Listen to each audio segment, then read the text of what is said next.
developer នៅពេលដែលចេះនិយាយគួរខ្លាចនៅពេលដែលគាត់ជាអ្នកផលិតហើយគាត់ចេះកូដហើយគាត់យកពី product គាត់ច្បាស់ហើយគាត់ចេះ communication គាត់ចេះលក់ទៀតចាប់លេងជាប់ហើយនេះជាអ្វីដែលយើងអាចកើតធនធានមនុស្សដែលយើងត្រូវការនៅក្នុងសម័យ digital ហ្នឹងនៅប្រទេសកម្ពុជាព្រោះថាគាត់ធ្លាប់ធ្វើការ10ឆ្នាំហើយយើងសុខទៅប្រាប់គាត់ថាឈប់ធ្វើអញ្ចឹងហើយធ្វើចេះវិញគាត់អត់ភ័យទេយើងមិនយកបច្ចេកវិទ្យាមកជំនួសគាត់ទេយើងយកបច្ចេកវិទ្យាមកឲ្យគាត់ប្រើដើម្បីឲ្យគាត់ធ្វើការងារហ្នឹងបានល្អជាងមុនបានលឿនជាងមុនអត់សូវហត់ជាងមុនកុំឲ្យចេះតែម្ដុំយើងត្រូវចេះឲ្យច្រើនប៉ុន្តែយើងត្រូវតែមានជំនាញគោលមួយហើយមកយើងយកជំនាញគោលហ្នឹងយកទៅបំបែករួមជាមួយនឹងជំនាញទុនផ្សេងៗទៀត life skill មួយអញ្ចឹងណាដែលយើង focus លើ innovation ហ្នឹងអ្នក IT គាត់ព្យាយាមស្វែងយល់ពី business អ្នក business ក៏ព្យាយាមស្វែងយល់ពី IT នៅពេលហ្នឹង CEO and CTO នៅពេលដែលគាត់គិតដូចគ្នាគាត់ចិត្តគំនិតគាត់ដូចគ្នានឹងក្រុមហ៊ុនក៏វាអាច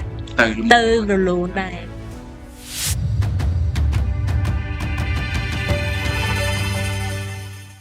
បាទជំរាបសួរទៅដល់ប្រិយមិត្តរបស់ Amos Podcast ស្វាគមន៍មកសប្តាហ៍ថ្មីដែលក្នុងនោះគឺយើងនិយាយតាក់ទងជាមួយបច្ចេកវិទ្យាដែលមានការចូលរួមពី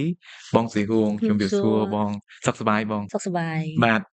អរគុណបងដែលតែងតែចូលរួមកម្មវិធីរបស់ខ្ញុំគិតទៅគ្រប់កម្មវិធីទាំងអស់ឲ្យតែបច្ចេកវិទ្យាមិនឃើញមួយថ្ងៃមុនគេជាពិសេសបើនិយាយពីស្ត្រីនៅបច្ចេកវិទ្យាមែនតើចង់សួរបងដែរថាបច្ចុប្បន្នបង involve នៅក្នុងចំណុចណាខ្លះតាក់ទងមួយបច្ចេកវិទ្យាបាទអញ្ចឹងសប្តាហ៍ថ្ងៃបងជា managing director យើងអាចហៅថានាយិកាគ្រប់គ្រងនៃ Digi Academy ដែលជាសាលាបណ្ដុះបណ្ដាលផ្នែក Digital and Technology ជាពិសេសទៅលើ professionals ហើយក៏ដូចជាសិស្សានុសិស្សដែលគាត់នៅសាកលវិទ្យាល័យប៉ុន្តែក៏គាត់នឹងត្រៀមខ្លួនចូលទៅក្នុងវិស័យការងារអញ្ចឹងគាត់ត្រូវមានការបណ្ដុះបណ្ដាលបន្ថែមទៅលើជំនាញឬក៏ផ្នត់គំនិតណាខ្លះដើម្បីនៅពេលដែលពួកគាត់ចូលប្រឡូកនៅក្នុងវិស័យការងារគឺពួកគាត់គេហៅថា ready ត្រៀមខ្លួនដើម្បីចូលទៅគឺយើងធ្វើការបានមកបាទប៉ុន្តែជាក់ស្ដែងទៅដូចជាមិនមានតែសិស្សនៅឆ្នាំទី1ទី2ទី3ទេបងគឺសង្ឃថាអ្នកដែលគាត់ធ្វើការបដាក៏គាត់នៅតែចង់ថាគាត់បន្ថែមណាបងតែរបស់យើងទទួលបរិយាបដោតទៅលើក្រុមអ្នកដែលគាត់ជាអ្នកupskilling អ្នកដែលគាត់រៀនហ្នឹងចំនួន2ក្រុមធំទី1គឺ professional ដែលបងនិយាយអំបញ្ញមិញហ្នឹងគឺគាត់ជាបុគ្គលិកបម្រើការងារនៅតាមក្រុមហ៊ុនផ្សេងៗឬក៏ជាម្ចាស់អាជីវកម្ម SMEs ដែលគាត់ក៏ត្រូវការរៀនបន្ថែមពាក់ព័ន្ធជាមួយនឹង digital marketing អញ្ចឹងណាដើម្បីបង្កើនការលក់របស់គាត់ហើយមួយក្រុមទៀតគឺជាសិស្សានុសិស្សដែលគាត់ក៏ត្រូវការដូចថាគេហៅថា deep tech specialization អញ្ចឹង deep tech specialization ហ្នឹងគេហៅថាសិស្សានុសិស្សគាត់រៀន computer science អញ្ចឹងគឺគាត់ចេះពាក់ព័ន្ធជាមួយនឹងបច្ចេកវិទ្យាប៉ុន្តែពាក់ព័ន្ធជាមួយនឹង specialization ហ្មងអូខេគាត់ជា app developer គាត់ជា AI machine learning engineer អញ្ចឹងយើងអត់ទាន់ដល់កម្រិតហ្នឹងតែស្វ័យគឺយើងពង្រឹងបន្ថែមមួយជំហានទៀតដើម្បីឲ្យគាត់ស៊ីជម្រៅទៅថាគាត់ជំនាញណាមួយនៅក្នុងផ្នែក digital និង technology ហ្នឹងអញ្ចឹងនៅពេលដែលគាត់ទៅរកធ្វើការងារឬក៏ធ្វើ project អីមួយគឺវាចំចំណុចតន់បងជម្រាបថាយើងអាចថាយើង navigate ផ្លូវគាត់ដែរចា៎បាទជំនាញទាំងអស់ហ្នឹងក៏ជាជំនាញដែល industry ដែលក្រុមហ៊ុនផ្សេងៗក៏ត្រូវការច្រើនដែរជាពិសេសនៅក្នុងសម័យកាលនេះយើងដឹងហើយថាមានបច្ចេកវិទ្យាថ្មីកើតឡើងច្រើនអញ្ចឹងមិនថារៀននៅសាលាឬក៏មិនរៀននៅសាលាគឺគាត់ត្រូវតែបន្តរៀនបន្ថែមខ្លួនឯងរហូតដែលហៅថា continuous learning ហ្នឹងដើម្បីឲ្យយើងតាមទាន់នឹងវិស័យបច្ចេកវិទ្យាឬក៏គេហៅថាសម័យ AI សប្តាហ៍ថ្ងៃហ្នឹងតាមខ្ញុំដឹងគឺ background បងមកពីខាងនឹងផ្ទាល់ឥឡូវយើងចង់ back បន្តិចបងអាចថាបើមិនសិនជាអាចឲ្យបងនិយាយពីភាពផ្លាស់ប្ដូរណាបើមិនសិនជាយើងគិតពីអាចថា5ឆ្នាំមុនចុះបងហើយនឹងឥឡូវបងយល់ថាកម្រិតនៃការយល់ដឹងបច្ចេកវិទ្យាបងអាចថាកូនសិស្សយើងក៏បានត្រឹម level កូនសិស្សឬក៏ professional អ្នកដែលធ្វើការនៅក្នុង office ឬក៏ប្រជាជនមួយចំនួនដែលយើងគិតថានៅក្នុងអធិការណាមួយណាបងតើមានការផ្លាស់ប្ដូរច្រើនទេឬក៏នៅតែមានភាពមួយគេហៅថាតន់គ្រប់គ្រាន់ឬគេហៅថាមិននៅខ្វះខាតការយល់ដឹងជាសកលហ៎បងគិតថាបើសិនជាយើងប្រៀបធៀបសប្តាហ៍ថ្ងៃជាមួយនឹង5ឆ្នាំកន្លងផុតទៅ5ឆ្នាំមុនហ្នឹងមានការផ្លាស់ប្ដូរច្រើនមែនតើផ្លាស់ប្ដូរហ្នឹងអាចនិយាយបានថាទៅលើផ្នែកណាខ្លះឥឡូវបងអាចនិយាយថាបច្ចេកវិទ្យាយើងអាចចែកចេញជាមនុស្សពីរក្រុមចុះក្រុមទី1គឺជាអ្នកប្រើប្រាស់បច្ចេកវិទ្យាដែលគេហៅថា digital consumer អញ្ចឹងពួកគាត់ជាអ្នកណាពួកគាត់ជាអ្នកប្រើប្រាស់ let's say ថាយើងអាចនិយាយថាអ្នកគាត់ប្រើប្រាស់ Facebook social media ដែលគាត់ចេះប្រើប្រាស់ទូរស័ព្ទដៃប្រើប្រាស់ Telegram ចេះ book page ចេះអីចឹងណាចឹងថាគាត់កំពុងតែប្រើប្រាស់បច្ចេកវិទ្យាឬក៏នៅក្នុងសម័យ AI គេហៅថាគាត់ប្រើប្រាស់ generative AI គឺគាត់ប្រើប្រាស់ ChatGPT គេហៅថា LLM មួយចំនួនដើម្បីឲ្យគាត់អាច បណ្ដុះនៅគេហៅ productivity នៅក្នុងការធ្វើការនៅក្នុងការរកស៊ីនៅក្នុងការរៀនអីហ្នឹងគឺគាត់ប្រើប្រាស់អ្វីដែលគេបានផលិតហើយអញ្ចឹងគាត់យកមកប្រើប្រាស់អញ្ចឹងគេហៅថា digital consumer ឧទាហរណ៍ថាយើងអ្នកចេះបើកឡានឡានគេផលិតហើយអញ្ចឹងយើងត្រូវការទៅរៀនពាក់មីដើម្បីមកបើកឡានអញ្ចឹងវាមាន guideline មានច្បាប់ទម្លាប់នៅក្នុងការប្រើប្រាស់ឡានដែរអញ្ចឹងនឹងទី1ទី2គេហៅថាអ្នកផលិតហ្នឹងគឺ developer engineer អញ្ចឹងគឺគាត់ជាអ្នកសរសេរ code គាត់ជាអ្នក collect data ហើយយើងរៀបមកធ្វើជា machine learning model ជា algorithm នៅខាងក្រោយ platform ទាំងអស់ហ្នឹងដែល digital consumer គាត់ប្រើប្រាស់អញ្ចឹងអ្នកផលិតហ្នឹងគឺភាគច្រើនគឺ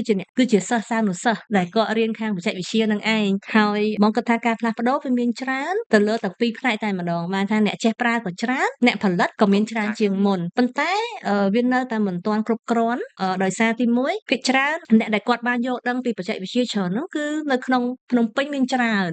ប៉ុន្តែនៅតាមបណ្ដាខេត្តនានាក៏យើងនៅតែខ្វះការជំរុញខ្វះការដូចថា resource ខ្វះធនធានដែលអាចទៅដល់ច្រើនដែរប៉ុន្តែពួកគាត់នៅតែអាចចាប់បានខ្លះបើយើងប្រៀបធៀបពីឆ្នាំមុនណាតែសួរថាគ្រប់គ្រាន់អត់បងគិតថាអត់ទាន់គ្រប់គ្រាន់ទេហើយនៅក្នុងភ្នំពេញផ្ទាល់បងគិតថា digital consumer ក៏មានច្រើនដែរប៉ុន្តែអ្នកដែលគាត់ផលិតអ្នកដែលជា engineer ហ្មង deep tech engineer ហ្មងដែលថាយើងអាចធ្វើជា start up មួយដែលប្រើប្រាស់ AI technology ឬក៏បង្កើតជា algorithm អីហ្មងក៏វានៅមានកម្រិតដែរ That's why អ្វីដែលបងព្យាយាមបញ្ចូលទៅក្នុងការអប់រំរាល់ថ្ងៃហ្នឹងក៏ជាជំនាញពាក់ព័ន្ធជាមួយនឹងការផលិតឲ្យបានច្រើនដែរ develop ឲ្យបានច្រើនដែរដោយសារនៅពេលដែលយើងប្រើប្រាស់តែបច្ចេកវិទ្យាដែលយើងនាំចូលវាជួនកាលវាអត់ដូចថា localize អត់ fit enough ជាមួយនឹង culture របស់យើងទេអញ្ចឹងក៏យើងត្រូវការអ្នកដែលគាត់ផលិតហ្នឹងធ្វើមិន platform ហ្នឹងយើងផលិតមកវាមានអារម្មណ៍ថាប្រើទៅវាស្រួលឬក៏វាសមទៅនឹង behavior អាកប្បកិរិយាប្រើប្រាស់របស់ប្រជាជនខ្មែរអ្នកស្មៅយើងត្រូវការនៅតែបណ្ដុះបណ្ដាលអ្នកដែលគាត់ខាង engineer ហ្នឹងឲ្យបានច្រើនហើយពង្រឹងការយល់ដឹងដែលគេហៅថា digital literacy ហ្នឹងទៅអ្នកដែលប្រើប្រាស់កាន់តែច្រើនទន្ទឹមគ្នានឹងដែរសរុបមកវិញគឺមានទាំងពីរណាបងប៉ុន្តែខ្ញុំចាប់អារម្មណ៍មួយអ្វីដែលបងនិយាយមានន័យថាអ្នកបង្កើតក៏ច្រើនអ្នកប្រើប្រាស់ក៏ច្រើនដែរប៉ុន្តែបងលើកឡើងថាអ្នកបង្កើតឬក៏អ្នកផលិតហ្នឹងណាភាគច្រើនយុវជនមានន័យថាក្មេងៗជំនាន់ក្រោយមកវិញអញ្ចឹងអានេះក៏សបញ្ជាក់ថាអ្នកក្រោយៗគាត់អាចមានសមត្ថភាពនៅក្នុងការស្វែងយល់ហើយគាត់អាច master បានលើបច្ចេកវិទ្យាធនធានមនុស្សយើងគឺច្រើនហើយគាត់សិតតែអ្នកមានសមត្ថភាពអ្នកឆ្លាតប៉ុន្តែគាត់ត្រូវការធនធានដើម្បីរៀនដើម្បីផ្ដល់ជាឱកាសឲ្យគាត់ដើម្បីស្វែងយល់ឲ្យបានច្រើនហ្នឹងហើយខ្ញុំពេលខ្លះចេះបងដោយសារតែពីមុនខ្ញុំនៅស្រុកក្រៅអញ្ចឹងពេលខ្លះយើងមិនដឹងថាបច្ចេកវិទ្យាវាយ៉ាងម៉េចអីចឹងណាបងតែពេលដែលយើងមកនៅស្រុកខ្មែរយើងក៏ទម្លាប់នៅក្នុងបរិបទថ្មីដូចបងបានលើកឡើងជា localize ជាអីចឹងទៅហើយដូចថ្ងៃមុនប្រហែលថ្ងៃហ្នឹងមានក្រុមពួកម៉ាក់គេមកលេងស្រុកខ្មែរថាចុំខ្មែរយើងដូចអូននៅប្រទេសណាពេលនេះនៅជប៉ុនហើយនៅជប៉ុនការ payment ឧទាហរណ៍ការបង់តាម QR code ដូចមានតាមពិតកម្មវិធីនេះក៏អរគុណដល់ Bridge Bank ដែរគាត់ជួយឧបត្ថម្ភដែរបាទអញ្ចឹងដូចមានអា QR code ហ្នឹងគេថាអូនៅយើងស្រួលគេតែ QR code បាន QR code បានអញ្ចឹងណាបង្ការយើងនៅនោះយើងចាយភាគច្រើនលុយឬក៏ credit card អីចឹងទៅអញ្ចឹងអា1 2 3ហ្នឹងខ្ញុំគិតថាក៏វាជារូបសញ្ញាមួយបង្ហាញថាខ្មែរយើងកំពុងតែដើរទៅមុខហើយបាទអានេះបរទេសគាត់អ្នកលើកឡើងណាបងបាទក្នុងវិស័យហិរញ្ញវត្ថុ financial technology digital adoption បើថាការប្រើប្រាស់ឬក៏ការបញ្ចូលនៅបច្ចេកវិទ្យាចូលទៅក្នុងវិស័យហិរញ្ញវត្ថុរបស់យើងហ្នឹងគឺតាមពិតគឺមានជ្រាបចូលបានច្រើនហើយក៏ដោយសារចំនួនហ្នឹងគឺចំនួន COVID ដែរចំនួន COVID វាបានបណ្ដុះនៅការ adopt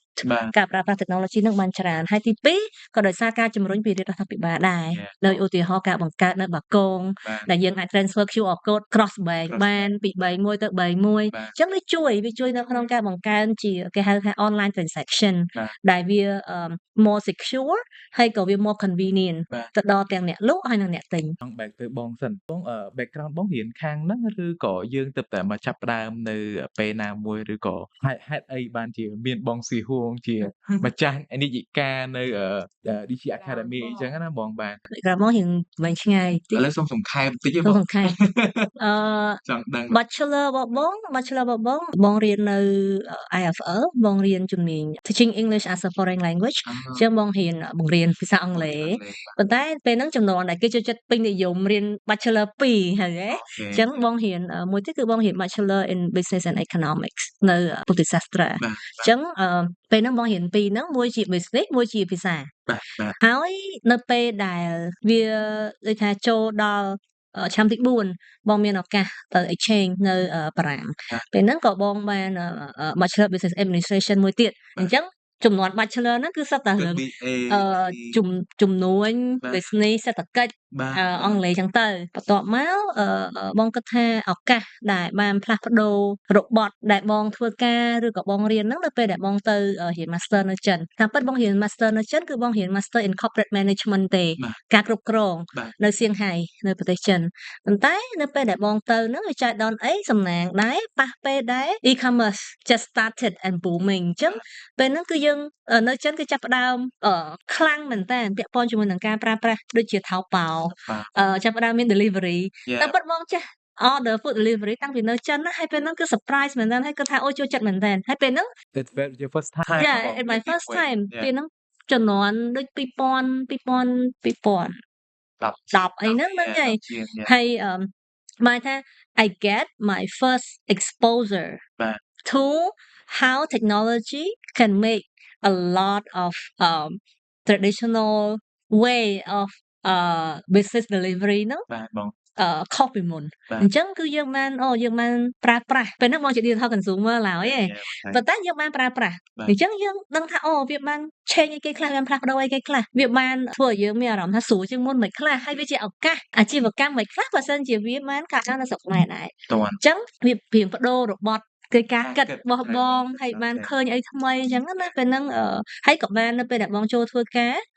ដោយសារពេលហ្នឹងបងរៀនឆាប់ចប់ដែរបងចេះចិនស្រាប់អញ្ចឹង master របស់បងហ្នឹងក៏វាអត់សូវពិបាកក្នុងការរៀនដែរ ចិនហ៎បង រៀនជាចិន Okay ដោយសារបង apply ទៅរៀនជាចិនហ្ម តា ង ន់ តែបងបានចូលធ្វើការនៅចិនហ្មងនៅក្រុមហ៊ុន startup មួយដែលគាត់ focus លើគេហៅ anti counterfeiting technology ជាបច្ចេកវិទ្យាដែលយើងអាច identify តាមផលិតផលណាពិតផលិតផលណាคล้าย anti fake technology ព្រោះអីពេលហ្នឹង e-commerce វា boom បាទ ប៉ុន្តែអ្វីដែលជា challenge គឺវាមានការលក់ខ្លែងបន្លំច្រើនអញ្ចឹងពេលហ្នឹងក្រុមហ៊ុនហ្នឹងជាក្រុមហ៊ុនរុស្ស៊ីប៉ុន្តែ funded by Chinese government វាជាដូចថា social impact startup ដែលបង្កើតឡើងដើម្បីប្រើប្រាស់ NFC technology នៅក្នុងការ identify ថាមួយណាជា real product ហើយពួកពេលហ្នឹងគឺក្រុមហ៊ុន focus លើគេហៅ baby milk ម្សៅទឹកដោះគោ ដាក់គោ ដោយសារមានការ fake ច្រើនហើយធម្មតាវាប៉ះពាល់ច្រើនមែនតើហ្នឹងហើយអញ្ចឹងពេលហ្នឹងឯងដែលជាការងារទី1បបហ្មងដែលបានទៅចាប់ធ្វើការនៅក្នុងវិស័យបច្ចេកវិទ្យាដើម្បីដោះស្រាយបញ្ហាក្នុងសង្គម បាទ ដល់ពេលរៀនធ្វើការនៅនឹងបានពី2ឆ្នាំដែរក៏គិតថានៅចង់ explore បន្ថែមអញ្ចឹងទៅក៏ទៅរៀនបាន scholarship ម្ដងទៀតទៅរៀននៅអឺរ៉ុបគេហៅ Erasmus scholarship ហ្នឹងពេលហ្នឹងគឺបងរៀន Master in Global Markets Local Creativities វាជា Master មួយដែលយើងអាចទៅ3ប្រទេសហើយរៀន major ទូចៗនៅខាងក្នុងហ្នឹងទៀត3 major ទៀតអញ្ចឹងនៅក្នុង major sub major នៅក្នុង Master program ហ្នឹងគឺយើងមានtechnology management មាន technology transfer គេហៅថា a lot of entrepreneurship and innovation អញ្ចឹងពេលហ្នឹងឯងដែលបងក៏បាន used to plan ដូចថាការដែលយើងបានធ្វើការពាក់ព័ន្ធបច្ចេកវិទ្យាហ្នឹងមកចូលក្នុងទ្រឹស្ដីនវានុវត្តន៍មួយចំនួនដែលថាគេធ្វើមិនដើម្បីបញ្ចូល business technology innovation បញ្ចូលគ្នាហើយយើងអាច commercialize យកទៅប្រើប្រាស់នៅក្នុងសង្គមបានដើម្បីបង្កើតជាឱកាសអាជីវកម្មអីផ្សេងៗចឹងទៅអញ្ចឹងបងគិតថាពីបងទៅទាំងឱកាសការងារទាំងការរៀនសូត្រក្រោយមកនេះគឺបានដូចថាពាក់ព័ន្ធជាមួយនឹងវិស័យបច្ចេកវិទ្យាច្រើនហើយនៅពេលដែលបងមកដល់ស្រុកខ្មែរវិញនៅឆ្នាំ2010ជាងហ្នឹងក៏បងរៀន10 crash ដែរហើយចិត្តចូល10 crash ដែរហើយអញ្ចឹងពេលហ្នឹងគឺបងមកវិញភ្លាមគឺបងនៅក្នុងវិស័យ financial technology ហ្នឹងឯងគឺនៅក្នុង startup មួយដែរប៉ុន្តែគឺគាត់បង្កើតនៅ payment solution ខ្លួនឯងដែលជា payment gateway ដែលជា cash management system អញ្ចឹងក៏បងបានស្វែងយល់ម្ដងទៀតថា finance អូខេគឺជាមុខវិជ្ជាមួយដែល traditional ពាក់ព័ន្ធជាមួយនឹង accounting លេខប៉ុន្តែដល់ពេលមានបច្ចេកវិទ្យាវាបញ្ចូលគ្នាមិនដែរធ្វើឲ្យសម្រួលច្រើនមែនតើទៅដល់ការប្រើប្រាស់ឬក៏ការទិញលក់ហ្នឹងអញ្ចឹង financial technology ពីអ្វីដែលបងឃើញគឺវាបានជួយដល់អាជីវកម្មច្រើនមែនតើហើយបន្ទាប់មកមិនបងចូលធ្វើការនៅក្រុមហ៊ុន delivery technology មួយដែរគឺ Foodpanda អញ្ចឹងពេលហ្នឹងបងជា country head of operation ដែលកាន់ខាង ដូចថាប្រតិបត្តិការទាំងមូលចឹងណាអញ្ចឹងយើងស្វែងយល់កាន់តែច្រើនទៅទៀតស៊ីជម្រៅទៅទៀតថាតើយើងប្រើបច្ចេកវិទ្យាហ្នឹងនៅក្នុងវិស័យ logistics បាទ វិស័យ food delivery ហ្នឹងរបៀបម៉េចដែលយើងគ្រប់គ្រងrider រាប់ពាន់នាក់រាប់ម៉ឺននាក់ហើយយើងមាន vendor ដល់រាប់សិបម៉ឺននាក់អីចឹងទៅអញ្ចឹងទាំងអស់ហ្នឹងឯងវាជានិយាយទៅបទពិសោធន៍ប្រហែល10ឆ្នាំជាងហ្នឹងគឺវា go around how technology how all this technology transformation can actually transform បាទ how a business is បាទ doing and how it create add on value to the society បាទខ្ញុំចាប់អារម្មណ៍មែនតើបងតាមពិតណាខ្ញុំលើកឡើងមិញខ្ញុំមាន3រឿងចាប់អារម្មណ៍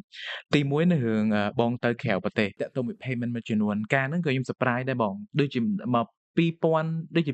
2016អាចថាលើកទី1ដែលយើងដើរលេងជាលក្ខណៈបែបក្មេងៗដែរទៅចិនដូចគ្នាហើយទៅដល់ភ្លាមបងគឺគេ អ្នកលក់មីឆា ហ្នឹងមិនខ្ញុំនិយាយអ្នកលក់មីឆាឬក៏ពូហ្នឹងគាត់និយាយត្រង់ទៅគាត់គេហៅថា smart homeless people ក៏គាត់មាន QR code ដែរហើយខ្ញុំចាប់ផ្ដើមពេលហ្នឹងយើងមានអារម្មណ៍ថាលុយដែលយើងដូរពីពេលនេះនៅជប៉ុនស្រុកជប៉ុនហ្នឹងប្រហែលគឺទុកទាំងអស់អត់បានចាយទេគឺឲ្យពួកម៉ាក់ហ្នឹងគាត់អ្នកចាយយកយើង pay ទៅយ៉ាងម៉េចអីយ៉ាងម៉េចវិញតែពេលហ្នឹងក៏យើងមានអារម្មណ៍ថាអូលយម្លេះគាត់ទៅទូរស័ព្ទមួយពួកម៉ាក់ខ្ញុំគាត់អាចប្រើប្រាស់បានគ្រប់ទាំងអស់ហ្នឹងរឿងទី1ដែលខ្ញុំគិតថាវាជារឿងមួយដែលខ្ញុំក៏ភ្ញាក់ផ្អើលដែរខ្ញុំគិតថាឥឡូវនេះបើយើងមើលទៅស្រុកខ្មែរយើងវាចង់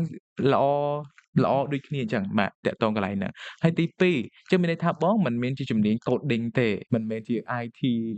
guy select នៅក្រៅទេខ្ញុំចាប់អារម្មណ៍មួយទៀតត្រង់ថាអញ្ចឹងបងការដែលជំនាន់ខ្ញុំនៅរៀនដូចបងដែរតាមពិតដោយសារ podcast យើងនេះយើងចង់ show ទៅបងប្អូនដែលគាត់នៅកំពុងរៀនដែរដូចគ្នាជាពិសេសអ្នករៀន business ក្តីអ្នករៀនខាង IT ក្តីយើងចង់គាត់យល់អំពី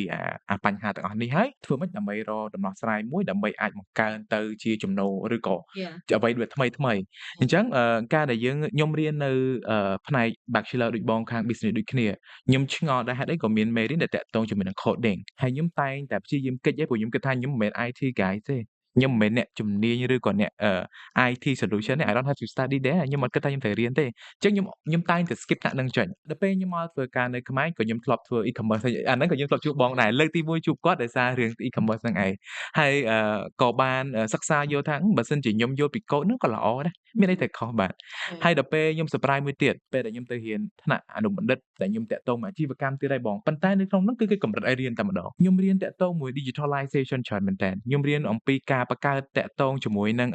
បច្ចេកវិទ្យាថ្មីការគ្រប់គ្រងគម្រោងការគ្រប់គ្រងក្រុមហ៊ុនដែលប្រើបច្ចេកវិទ្យាទាំងអស់អញ្ចឹងយើងចាប់ផ្ដើមសួរខ្លួនឯងវិញថាតាមពិតល្អហើយតាមពិតយើងយល់ថាបើសិនជាយើងចេះទាំងពីរ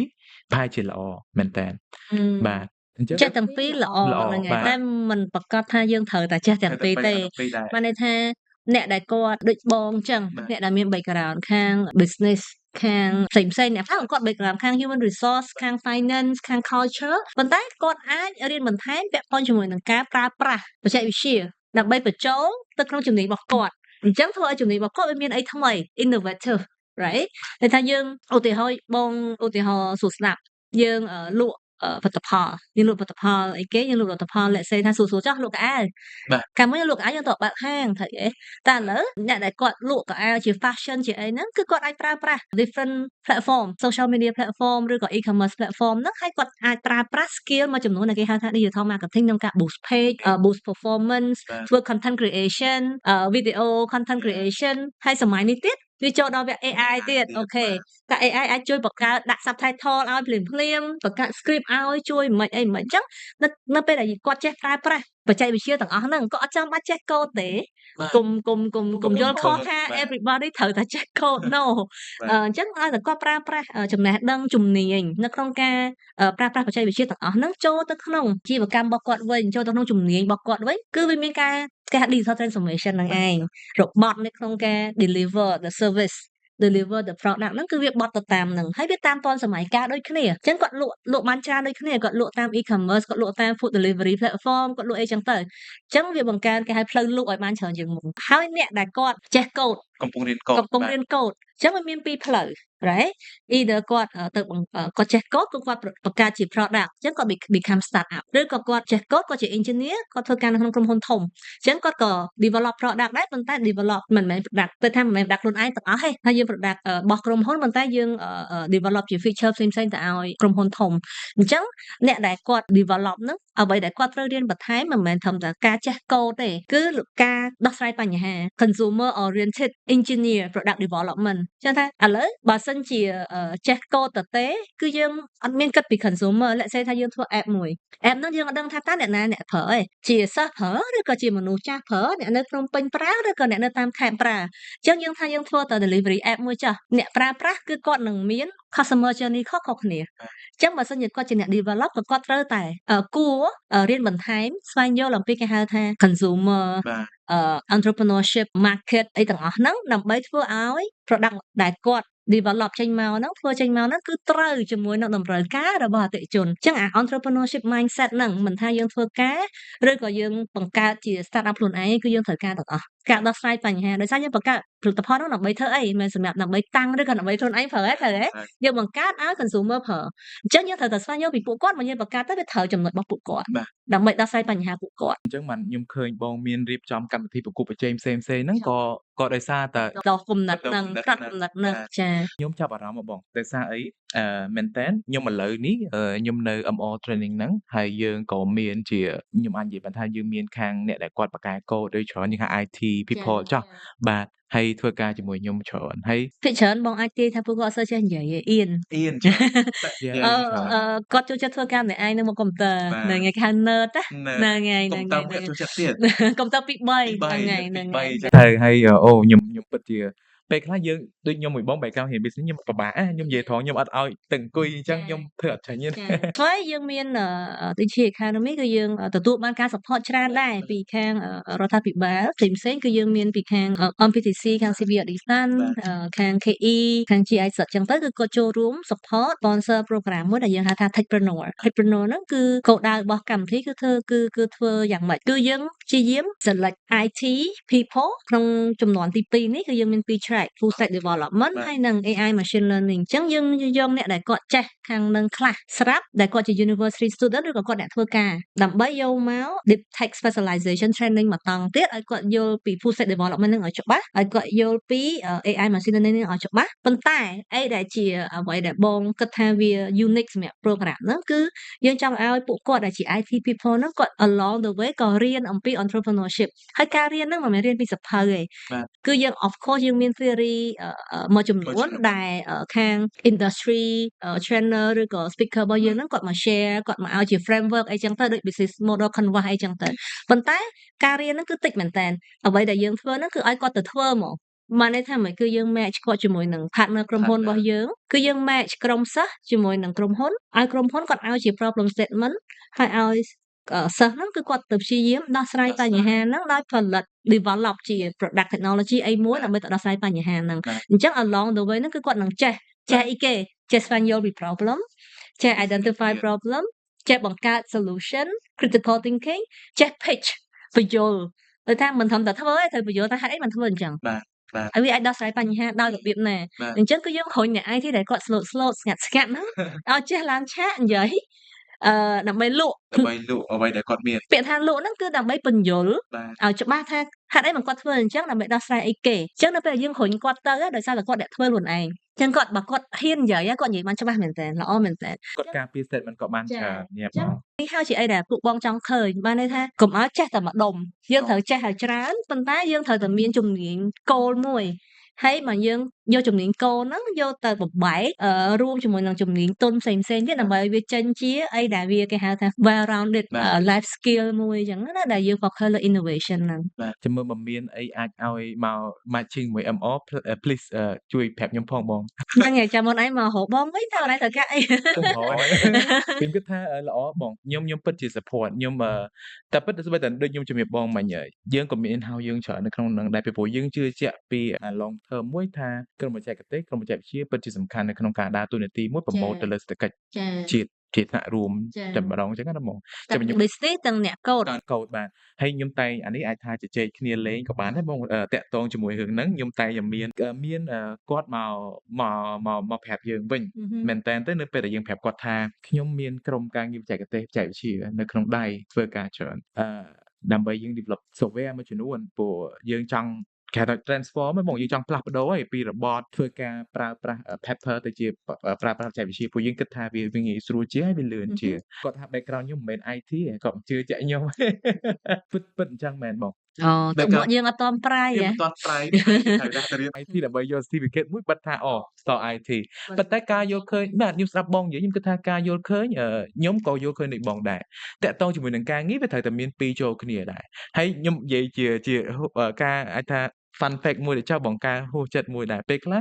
IT people គាត់អត់សូវនិយាយច្រើនមែនបាទហើយពេលខ្លះគាត់ព្យាយាមបញ្យល់យើងគាត់ធ្វើ system មួយល្អមែនតើពីការយល់ឃើញដែលយើងនៅជិតគ្នាហើយគាត់ព្យាយាមយើងចង់ឲ្យគាត់នឹងទៅបញ្យល់ប្រាប់បុគ្គលបន្ទាប់មួយទៀតប្រាប់ថានេះជួយមកប្រើប្រាស់សេវាកម្មនឹងផងឬក៏ system នឹងផងពីព្រោះ system នឹងវាល្អវាជួយចេះវាជួយ ABC តែនៅពេលដែលគាត់ឡើងទៅនិយាយនៅពេលដែលគាត់ឡើងទៅបកស្រាយនៅក្នុង business term វិញវាដូចមានអារម្មណ៍ថាពិបាកបាទតែអត់សូវហ្នឹងមិនមែនតាមពិតមិនមែនមកពីសមត្ថភាពគាត់អត់ដល់ទេគឺទីមួយយើងអត់បដោះខាងហ្នឹងទៅអ្នក IT យើងគិតថាIT ចេះតែកូដទៅបានហើយភាគច្រើនទី2ក៏អត់មានឱកាសនៅក្នុងការសាកការ practice ការនិយាយអញ្ចឹងណាប៉ុន្តែបើសិនជាពួកគាត់ធ្វើបានពួកគាត់នឹងក្លាយទៅជាធនធានមនុស្សមួយដែលប្រទេសយើងត្រូវការមែនតើនៅអូនឯងមើលឧទាហរណ៍ថាយើងមើលប្រទេសក្រៅណាអ្នកដែលគាត់ជា CEO ឬក៏ founder ដែល really change the world ឬក៏បង្កើតក្រុមហ៊ុនល្អមានអីគេខ្លះឧទាហរណ៍យើងទៅអាមេរិកមួយចោះខាង Apple Steve Jobs ហ្នឹងគាត់ខាង design ហើយគាត់យក design ហ្នឹងទៅបញ្ចូលទៅក្នុង product ទៅជា digital ចាឥឡូវខាង Google ខាង YouTube ឥឡូវយើងនិយាយតែក្រុមហ៊ុនធំៗចាស់ទៅហ៎ខាង Amazon background ពួកគាត់មិនមែនហ៊ាន business ទេណាដូច Tesla លើ Elon Musk ពួកគាត់សិតតែ developer ប៉ុន្តែ developer នៅពេលដែលចេះនិយាយគួរឲ្យខ្លាចត្រូវអត់នៅពេលដែលគាត់ជាអ្នកផលិតហើយគាត់ចេះកូដហើយគាត់យកពី product គាត់ច្បាស់ហើយគាត់ចេះ communication គាត់ចេះ pitch គាត់ចេះលក់ទៀតចាប់លេងជាប់ហើយអញ្ចឹងបាទបងចង់ឃើញថានេះជាអ្វីដែលយើងអាចបង្កើតធនធានមនុស្សដែលយើងត្រូវការនៅក្នុងសម័យ digital ហ្នឹងនៅប្រទេសកម្ពុជាដែរពិតស្ដាប់ពីបងនិយាយខ្ញុំមានអារម្មណ៍ថាបើសិនជាបងប្អូនដែលរៀនបច្ចេកវិទ្យាមានសង្ឃឹមខ្ពស់ស្ដាប់មើលទៅបងគឺមានអារម្មណ៍ថាគឺបងកំពុងតែបណ្ដុះគំនិតមួយថាអ្នកឯងគឺជាធនធានពិតប្រាកដដែលយើងចង់បានប៉ុន្តែថាបន្ថែមទៅអ្វីដែលខ្លួនឯងមានថែមទៀតបើមិនអញ្ចឹងទេវាពិតដូចគាត់និយាយគេមានមក replace ការងារគាត់មកអីគាត់អញ្ចឹងខ្ញុំគិតថាឱកាសឧទាហរណ៍បទពិសោធន៍ជាមួយនឹងគំរូយើងមើលឃើញទាំងអស់គ្នាគ្រាន់ថាអញ្ចឹងបានពីបងទៅបងព្យាយាមបន្តខ្ញុំសប្បាយចិត្តមែនតើពីខ្ញុំដែលខ្ញុំចូលចិត្តការងារដែលជួយលើយុវជនខ្ញុំសប្បាយចិត្តនៅពេលដែលឃើញ program របស់បងឬក៏សកម្មភាពមួយជួនដែលជំរុញលើហ្នឹងពីព្រោះខ្ញុំខ្លួនឯងផ្ទាល់មិនមែនជាជំនាញ IT ប៉ុន្តែសប្បាយចិត្តបងធ្វើការមួយគាត់ខ្ញុំឧទាហរណ៍ជាក់ស្ដែងដូចឥឡូវយើងមើលឃើញអំពីបញ្ហាដូចបងលើកឡើងពីដូចក្រុមហ៊ុនប្រហែលហ្នឹងខ្ញុំដូចខ្ញុំមកជួបក្រុមហ៊ុនមួយខ្ញុំឃើញថាបញ្ហាក្រុមហ៊ុនហ្នឹងមាន1 2 4 5ខ្ញុំថាប្រសិនបើយើងមាន IT solution មួយជួយដោះស្រាយគាត់តាមវិធី1 2 3រៀងកំងមហោបបងហើយ IT គាត់ចូលមកគាត់ថាធ្វើកើតតាធ្វើបានតា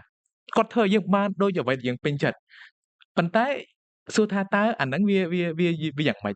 វាល្មិចបើពីខ្ញុំគិតថាខ្ញុំសប្បាយចិត្តខ្ញុំធ្វើការរួមគ្នាបានហើយយើងអាចទាញការចូលរួមសហការគ្នាហើយយើងអាចពង្រឹងទៅលើបច្ចេកវិទ្យាយើងបាននៅក្នុងកម្រិតមួយបាទហើយពីយើងទៅវិញអ្នកដែលមិនមែនជា background IT ហ្នឹងក៏មិនមែនថាត្រូវបានគេលុបចោលឬក៏មិនដែរ no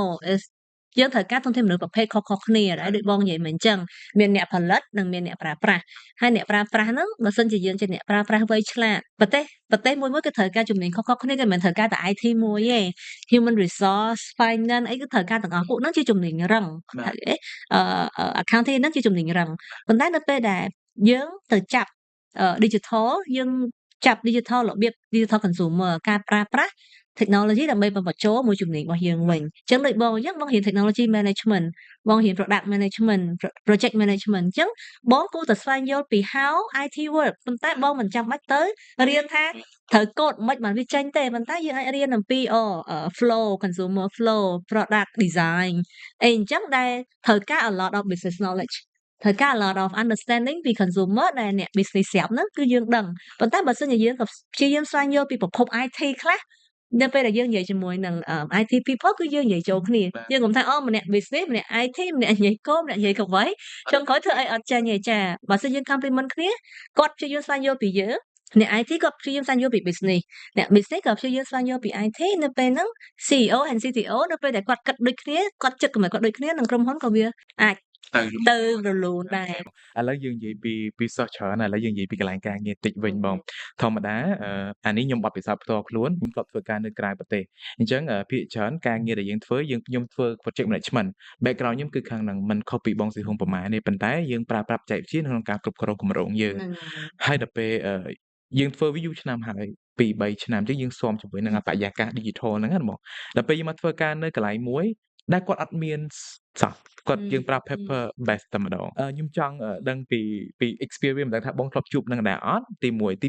2តើយើងគួរតែជំរុញឲ្យមានបច្ចេកវិទ្យាជំនួសឲ្យការងារ paper work នឹងអត់ទាំងបុគ្គលិកដែលនៅក្នុងកន្លែងធ្វើការរបស់យើងហ្នឹងគាត់មិនទាន់មានសមត្ថភាពនៅក្នុងការប្រើប្រាស់បច្ចេកវិទ្យាទេទេថាវាច្រើនយ៉ាងហ្នឹងណាហើយក៏វាមិនជា unique example ដែរទី2ក៏ហេតុអីបើយើងមិនគួរតាមពិតយើង the answer of course is យើងគួរតែហេតុអីបើយើងមិនគួរណែខ្លាចថាគាត់អត់ចេះប្រើទី2បើសិនជាជំនួសឲ្យបច្ចេកវិទ្យាច្រើនទៅក៏អាចបាត់បង់ការងារទៅហ៎ហ្នឹងហើយ1 2 3 4 5ហើយអញ្ចឹងបងបកទៅវិញអូខេគាត់អត់ចេះប្រើយើងជាក្រុមហ៊ុនយើងគួរតែបណ្ដុះពង្រឹងសមត្ថភាពរបស់គាត់ឲ្យគាត់ចេះប្រើទី2នៅពេលដែលគាត់ចេះប្រើហើយបច្ចេកវិទ្យាវានឹងជួយគាត់មិនមែនទៅជំនួសគាត់ទេអញ្ចឹងណាអញ្ចឹងប៉ុន្តែហេតុអីបានបងយល់ហេតុអីបានពិបាក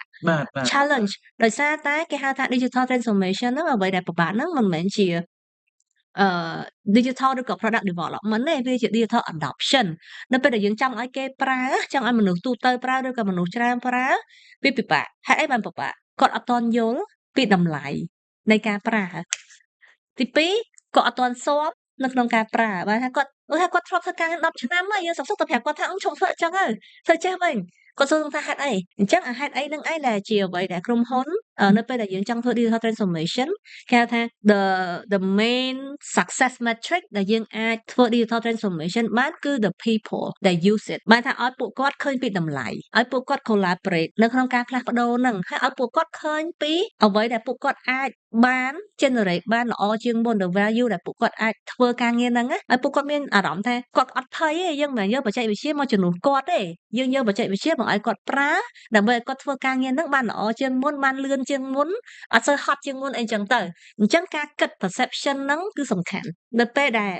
institution មួយគឺគាត់អាចធ្វើឲ្យបុគ្គលិករបស់គាត់ឬក៏អ្នកដែលគាត់ធ្វើការហ្នឹងយល់ពី this kind of change management ថាយើងផ្លាស់ប្ដូរដើម្បីអីផ្លាស់ប្ដូរដើម្បីឲ្យពួកគាត់ល្អនិងពួកគាត់ទទួលយក digital transformation វានឹងរលូនតែនៅពេលដែលយើងដាក់ technology ហ្នឹងចូលទៅគាត់យល់ថាយើងបានបកស្រាយប្រាប់គាត់ឬក៏ការបកស្រាយរបស់យើងគាត់អត់ទទួលយករបៀបថាគាត់ខ្លាចទៅពេលដែលមានអីថ្មីមនុស្សតែខ្លាចទេត្រូវទេគាត់សាកអីថ្មីគាត់មិនដឹងថានឹងមានរឿងអីកើតឡើងក្នុងហ្នឹងអញ្ចឹងគាត់ខ្លាចនឹងប្រើប្រាស់គាត់ខ្លាចនឹងទទួលយកវាធ្វើឲ្យគាត់មានអារម្មណ៍ថាបច្ចេកវិទ្យាមកជំនួសគាត់អញ្ចឹងគាត់អត់ទទួលទេអញ្ចឹងគាត់ប្រឆាំងទេអញ្ចឹងវាអត់ទៅមុខទេ That's why people perception នៅក្នុងការទទួលយកការប្រើប្រាស់ហ្នឹង is a key element ដែលកំណត់ថាតើ digital transformation របស់យើងហ្នឹងជោគជ័យអត់អញ្ចឹងមានន័យថាស្ដាប់បងលើកឡើងហើយមានន័យថាគឺជំរុញឲ្យទាល់ឲ្យមានប៉ុន្តែគ្រាន់ថាយើងប្រើយល់ពីពួកគាត់ដែរហេតុអីបានពួកគាត់អត់ចង់ហេតុអីអញ្ចឹងយើងបញ្យល់គាត់វិញហើយវា take time អូនវាអត់ថាវា happen overnight ទេធម្មតាយើងស្រឡាញ់កូនស្រីគេក៏យើងមិនតាមមួយថ្ងៃបានដែរត្រូវទេហ្នឹងហើយអញ្ចឹងវាត្រូវការពេលវេលាឲ្យពួកគាត់បន្សំជាមួយនឹងអានតិចហ្នឹងណាមុននឹងពួកគាត់អាចទទួលយកវាបានហើយការបដិបដាពួកគាត់ឲ្យចេះប្រើប្រាស់ហ្នឹងគឺវាសំខាន់មែនតើដោយសារយើងអត់ចង់ឲ្យអ្នកណាគេគឺគាត់ lag behind ទេយើងចង់ bring អ្នកគ្នាទៅដើរទៅមុខទាំងអស់គ្នាគាត់ថាការបដិបដាទៅកម្រិតខុសៗគ្នាគឺយើងត្រូវការ design របៀបបណ្ដុះបណ្ដាលខុសៗគ្នាដែរហ្នឹងហើយតែពិតបើគិតទៅបច្ចេកវិទ្យាក៏វាមាន customization ដោយម្ហូបយើងធ្វើអញ្ចឹងបងខ្ញុំជឿថាទោះបីតែនៅមានអ្នកចូលចិត្តផ្អែមមានអ្នកចូលចិត្តប្រៃអញ្ចឹងទៅបាទយើងកំងបានតាយើងគិតថាយើងអាចធ្វើមិនដើម្បីឲ្យវា fit ជាមួយនឹង environment របស់ក្រុមហ៊ុនមួយយើងអាចបន្ថែមតិចទៅបងឧទាហរណ៍ថាជា scenario មួយណាបើសិនជាបងសឹងហ៊ុងដើរចូលទៅក្នុងក្រុមហ៊ុនមួយហើយក្រុមហ៊ុនហ្នឹងគឺមិនប្រើប្រាស់បច្ចេកវិទ្យាសឹងថាតតែសោះហើយបងជាមនុស្សម្នាក់ដែលជាបច្ចេកវិទ្យា people តែបងនឹង convince ខ្លួនឯងទៅចូលនៅក្នុងបរិបត្តិបែបហ្នឹងឬក៏បងនឹងចាប់ផ្ដើមជាអ្នកមួយគឺបំផុសនៅកំណត់ផ្លាស់ប្ដូរថ្មីតែម្ដងទី2ទៅទី2ហ៎បងតែសំខាន់តើគេទទួលយកអត់ត្រូវហើយយើងចូលជាទូនាទីអីគេត្រូវបើសិនយើងចូលជាទូនាទីដែលអត់មានសិទ្ធនៅក្នុងការធ្វើរឿងហ្នឹងទេតើយើងគួរ ជំរុញបែបម៉េចហ្នឹងហើយតែបើយើងជាអ្នកមានសិទ្ធិក្នុងការជំរុញហ្មងអាហ្នឹងយើងប្រកាសជាត្រូវធ្វើហើយពីក្រុមហ៊ុនមួយការផ្លាស់ប្ដូរអ្វីដែលគាត់ចង់បានគឺអីអូនឯងទេមើល ខ្ញុំគិតថាភាពល្អប្រសើរឬចម្រើនសមត្ថភាព អូខេអាហ្នឹងក៏ត្រូវ វាត្រូវដែរ តាក់គាត់ហ្មងឯង បាទ តាក់ពីទឹកចិត្តដែលគាត់ចង់ផ្លាស់ប្ដូរនៅពេលដែលណានិយាយថាចេះនៅពេលដែលបងប្រើប្រាស់បច្ចេកវិទ្យាហ្នឹងទៅវានឹងកាត់ cost ចំណាយ កាត់ចំណាយ increase revenue បាទ increase productivity increase ការលក់ហ្នឹងគឺគាត់ចាប់ផ្ដើមស្វែងយល់បន្ថែមហើយដោយសារគាត់គិតថាវាចំណេញព្រោះអីនៅពេលដែលយើងប្រើប្រាស់បច្ចេកវិទ្យាមួយធម្មតាវាចំណាយទៅមុនហើយប៉ុន្តែយើងត្រូវបញ្យល់ប្រាប់គាត់ថាអូខេហេតុអីមកយើងត្រូវប្រើបើវាអស់លុយច្រើនជាងមុនត្រូវទេអញ្ចឹងគាត់ត្រូវតែយល់ថាអូខេវាជាការ investment វាជាការវិនិយោគទៅលើបច្ចេកវិទ្យាហ្នឹងប៉ុន្តែ in the long run យើងនឹងឃើញអីមកវិញយើងនឹងឃើញប្រាក់ចំណេញមកវិញយើងនឹងឃើញ better management better quality better sell ដែលចុងក្រោយវាជា better profit ធម្មតាក្រុមហ៊ុនមួយគេចង់បានអីគេចង់បាន quality ល្អចំណាយតិចការលក់ច្រើន បាទ ហ្នឹងហើយ សំណួរមួយទៀតបងសំណួរនេះបើបងអត់ឆ្លើយក៏បានដែរ ចុងក្រោយហ្នឹងមែ អ ន ត់ទេសុំពីរតែទៀតបងចេះមួយហ្នឹងចេះមិនមែនគាត់មិនយល់ពីបច្ចេកវិទ្យាទេគាត់យល់ប៉ុន្តែគាត់ដឹងថានៅពេលតែបច្ចេកវិទ្យាមកវាបិទច្រកនៃការរកប្រាក់ចំណូលរបស់គាត់ បាទអញ្ចឹងថាតើកន្លែងនេះយើងយកក្នុងករណីធ្វើការនៅក្រុមហ៊ុនឯកជនចោះ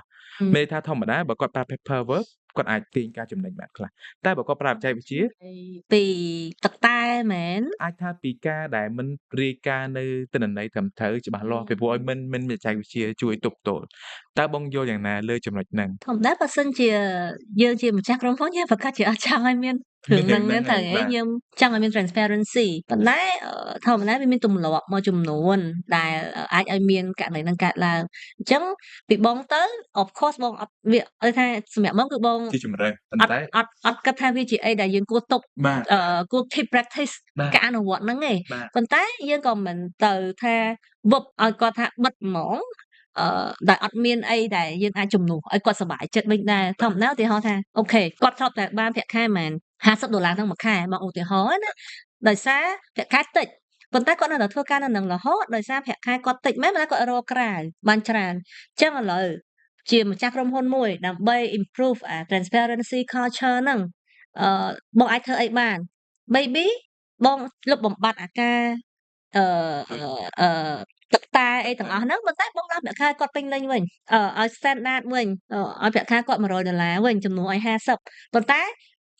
បានន័យថាយើងអត់ឲ្យគាត់ធ្វើអីដែល behind the scene ទេហើយយើងបង្កើតជា bonus វិញអូខេបើសិនជាគាត់ធ្វើរឿងនេះអីមួយគាត់នឹងបាន bonus ហ្មង bonus ហ្មងអញ្ចឹងវាជាការ compensate មួយថ្មី compensate ទៅលើ hard working របស់គាត់ through a transparency system instead of យើងគិតថាយើងឲ្យប្រាក់ខែគាត់តិចហើយឲ្យគាត់ទៅរកអីខ្លួនឯងក្រៅអញ្ចឹងអាចខាញ់តែរៀង improve mindset នៅក្នុងការទទួលយករបស់គាត់បានខ្លះហើយ អាហ្នឹងវាសំខាន់ណាស់បងបើស្ដាប់បងនិយាយមិញគឺមានន័យថាគ្រប់មធ្យោបាយឬក៏គ្រប់ technology ដែលយើង apply ទៅគឺយើងត្រូវស្វែងយល់ពីគេហៅថាផលប៉ះពាល់ឬក៏ដូចជាស្វែងយល់នៅគេហៅថាកម្រិតនៃការទទួលយកក៏ដូចជាលទ្ធផលវាទៅបែបណារូបភាពបែបណាវាផ្លាស់ប្ដូរហ្នឹងវាផ្លាស់ប្ដូរហើយវាប៉ះពាល់អីអត់អានេះខ្ញុំគិតថាវាក៏អាចជាដូចថ្នាំអាវុធមុខពីរដែលយើងតែងតែនិយាយថាពេលដែលព្យាបាលតែវាក៏អាចនឹងប៉ះពាល់អីផ្សេងដែរអាចថាវាជាសំណួរចិត្តចុងក្រោយបងចង់ជជែកមួយបងបន្តិចដែរតាក់ទងជាមួយនឹងលើប្រភេទក្រុមហ៊ុនឬក៏ការអាជីវកម្មទៅមុខណាបងយល់ថាតើគាត់ជាម្ចាស់អាជីវកម្មឬក៏គាត់ដែលអ្នក start up ទៅចោះផ្ដោតលើបច្ចេកវិទ្យាហ្នឹងគួរតែពង្រឹងកម្រិតមួយណាដើម្បីឲ្យដើរទាន់និន្នាការថ្មីឬការផ្លាស់ប្ដូរថ្មីឬក៏តាមទាន់បច្ចេកវិទ្យាដែលយើងកំពុងតែមានការប្រកួតប្រជែងដូច AI ChatGPT ជាដើមអីចឹងណាបង ជំនាញដែលយើងត្រូវរៀនបន្ថែមបងគិតថាសម្រាប់មនុស្សម្នាក់ៗវាអាចខុសៗគ្នាអញ្ចឹងណាហើយប៉ុន្តែបើសិនជាយើងនិយាយឲ្យទូទៅដូចបងបាន mention រៀងច្រើនដងដែរទីមួយយើងមានជំនាញគោលរបស់យើងមួយឲ្យច្បាស់ជំនាញគោលជំនាញរឹងមួយចាស់អូខេអូនឯងជា engineer ឬក៏អូនឯងជា finance ឬក៏អូនឯងជាបច្ចេកទេសអីមួយមិនប្រកាសថាជាគោលទេប៉ុន្តែនៅក្នុងជំនាញទាំងអស់ហ្នឹងអីដែលអូនឯងត្រូវរៀនបន្ថែមសម្រាប់បងគឺ critical thinking problem solving ទាំងអស់ហ្នឹងឯងនៅក្នុង industry ណាក៏យើងត្រូវតែ apply ដែរជា soft skill បន្ថែមការគិតឲ្យស៊ីជម្រៅការគិតថាតើបញ្ហានៅណាយើងគួរដោះស្រាយវារបៀបណាបានវាប្រសើរជាងមុនល្អជាងមុនហើយ of course ការដោះស្រាយដែលប្រសើរជាងមុនហ្នឹងនៅក្នុងសម័យបច្ចេកវិទ្យាគឺការប្រើប្រាស់បច្ចេកវិទ្យាហ្នឹងឯងអញ្ចឹងឥឡូវដូចសម័យ AI សម័យអីហ្នឹងឧទាហរណ៍ថាគាត់ជាអីគេគាត់ជា graphic designer right អញ្ចឹងដើម្បីកុំឲ្យគេអ្នកទុកគាត់ចោលគាត់ត្រូវតែរៀន រៀនបន្ថែមអូខេតើយើងគាត់អាចប្រើ AI ដើម្បីជួយគាត់នៅក្នុងការបង្កើត design លឿនជាងមុនរបៀបណាគាត់អាចយក AI ដើម្បីឲ្យបង្កើតជាគេហៅថា sample ឲ្យគាត់មើលសិនមុននឹងគាត់យកទៅគូរជា detail របៀបណាអញ្ចឹងការបញ្ចូលជំនាញទន់ឬក៏ជំនាញបច្ចេកវិទ្យាដែរបន្តិចទាំងអស់ហ្នឹងគឺនឹងជួយគាត់ដើម្បីឲ្យដើរទាន់សម័យកាលគេហៅថា continuous learning ណាកុំឈប់រៀន កុំជប់រៀនបងបទពិសោធន៍ឆ្លងកាត់មួយកូនសិស្សច្រើនខាងទាំង team នៅក្នុង operation ក្តីខាងសិស្សខាង professional ខាងអ្នកធ្វើការជាពិសេសអ្នកបច្ចេកវិទ្យាអ្វីដែលជាmisconception ឬក៏អ្វីជាការយល់ច្រឡំមួយពីបច្ចេកវិទ្យាហ្មងដែលគាត់គិតថាឧទាហរណ៍ជាក់ស្ដែងថាគាត់គិតថា replace ការងារគាត់មិនយើងនិយាយគ្នាច្រើនហើយអាចថាវាអាចអាហ្នឹងចូលមកវាអាចមានបញ្ហា scam ច្រើនអីច្រើនអញ្ចឹងជាដើមណាបងឧទាហរណ៍ខ្ញុំចង់ដឹងពីបងផ្ទាល់ដែលជាអ្នកបទពិសោធន៍ច្រើននៅក្នុងវិស័យមួយហ្នឹងបងយល់ថាតើអ្វីដែលជាការដែលយល់ខុសឬក៏ជាការមិនទាន់វាមាន conception បង បងទៅ I think common misperception ភាគច្រើនគេយល់ថាចេះខ្ញុំទិញបច្ចេកវិទ្យានេះយកមកប្រើអញ្ចឹងក្រោយប្រើអត់បានមកពីបច្ចេកវិទ្យាហ្នឹងអត់ល្អតាមពិតជួនកាលមិនមែនពីបច្ចេកវិទ្យាមិនល្អទេមកពីបច្ចេកវិទ្យាដែលយើងយកមកហ្នឹងវាអាចថាមានករណីដែរអ្នកដែលនៅក្នុង team គាត់អត់ទទួលយកនៅពេលដែលគាត់អត់ទទួលយកវាអត់បានប្រើនៅក្នុងការគិតរបស់យើងទេទីពីរនៅពេលដែលគាត់ចង់បង្កើតបច្ចេកវិទ្យាមួយដើម្បីយកមកប្រើប្រាស់គឺគាត់អត់បាន consider អ្នកដែលប្រើប្រាស់ឧទាហរណ៍ថាបងជាម្ចាស់ក្រុមហ៊ុនអនឡាញខាង HR ឥឡូវបងទៅទិញ HR platform មួយអនឡាញពុបអនឡាញប្រើ HR platform ហ្នឹងល្អណាដល់ហើយ HR platform ហ្នឹងដើម្បីអីគេឧទាហរណ៍ឯង HR platform ហ្នឹងគឺដើម្បី recruit បុគ្គលិកតែអ្វីដែលជាបញ្ហារបស់អនឡាញរាល់ថ្ងៃហ្នឹងមិនមែន recruit បុគ្គលិកទេគឺការបណ្ដុះបណ្ដាលបុគ្គលិកអញ្ចឹងជួនកាលអ្នកដែលប្រើប្រាស់ហ្នឹងអ្វីដែលគាត់កំពុងតែត្រូវការវាមិនមែនជាអ្វីដែលកំពុងតែបានឲ្យប្រើដោយសារអីដោយសារបងជាម្ចាស់ក្រុមហ៊ុនឬក៏បងជាអ្នកដែលធ្វើផលិតផលឬក៏ឲ្យអនឡាញប្រើហ្នឹងអត់បានសួរពីអនឡាញសិនថាតាមពិតអនឡាញកំពុងតែចង់ដោះស្រាយបញ្ហាអី What is your challenge ហើយនៅពេលដែលបងស្វែងយល់ពីអនឡាញបានបងអាចទៅ bring in the right technology ឬក៏ធ្វើ technology ដែលវា customize តាមអ្វីដែលអនឡាញត្រូវការជាងអញ្ចឹង everything ទោះបីយើងនិយាយអំពីបច្ចេកវិទ្យាប៉ុន្តែវាចេញពីមនុស្សដដែលទេដោយសារអីបច្ចេកវិទ្យាដោះស្រាយបញ្ហាមនុស្សមិនមែនបច្ចេកវិទ្យាដោះស្រាយបញ្ហាបច្ចេកវិទ្យាទេ That's why នៅពេលដែលយើង identify the right problem បានយើងអាចយក the right technology មក solve វាបានអូខេអរគុណបងអរគុណច្រើនមែនតើថ្ងៃនេះពីខ្ញុំផ្ទាល់យើងជជែកគ្នាបានច្រើនទៅមកបច្ចេកវិទ្យាខ្ញុំគិតថាវាពិតជាជួយមែនដូចពេលខ្លះអញ្ចឹងដូចយើងនៅក្នុងវិស័យណាមួយយើងប្រើ system អីបងពេលខ្លះយើងចាប់ដើមរៀនហើយយើងរៀនពី system មួយហ្នឹងដើម្បីមកសម្រួលការងារយើងរំពឹងយើងថាយើងចង់បាន system ហ្នឹងជួយតែរឿងការងារមួយបានហើយតែដល់ពេលយើងទៅមើល system ហ្នឹងវាមាន3 4 5ចំណុចមួយទៀតដែលគេគិតថាអ្នកបើធ្វើបែបនេះបើមានមួយនេះ you អាចធ្វើល្អជាងហ្នឹងទៀតអញ្ចឹងទៅអញ្ចឹងវាអាចថាជួយមកវិញដែរពេលខ្លះបងបាទចឹងខ្ញុំគិតថាអាហ្នឹងជារឿងល្អហើយខ្ញុំគិតថាអេផ isode មួយនេះវាជាអេផ isode មួយដែលខ្ញុំគិតថាវាពិតជាលើកទឹកចិត្តហើយវាពិតជាជំរុញអ្នកដែលគាត់រៀនបច្ចេកវិទ្យាទាំងអស់ឲ្យមើលឃើញពីភាពរីកចម្រើនយូរថ្ងៃយូរមុខទៀតតាក់ទងជាមួយនឹងការអនុវត្តទៅលើអាជីវកម្មផ្សេងៗទៀតអញ្ចឹងណាបងបាទអរគុណបងសេហួង thank គុណ you ច្រើនដូចគ្នាអរគុណបងដែលបានចូលរួមកម្មវិធីមួយនេះហើយក៏អរគុណទៅដល់ប្រិយមិត្ត MR Podcast ដែលតែងតែទស្សនាក៏ដូចជាស្ដាប់នៅ podcast មួយនេះជួបគ្នានៅសប្តាហ៍ក្រោយទៀតបាទជម្រាបលា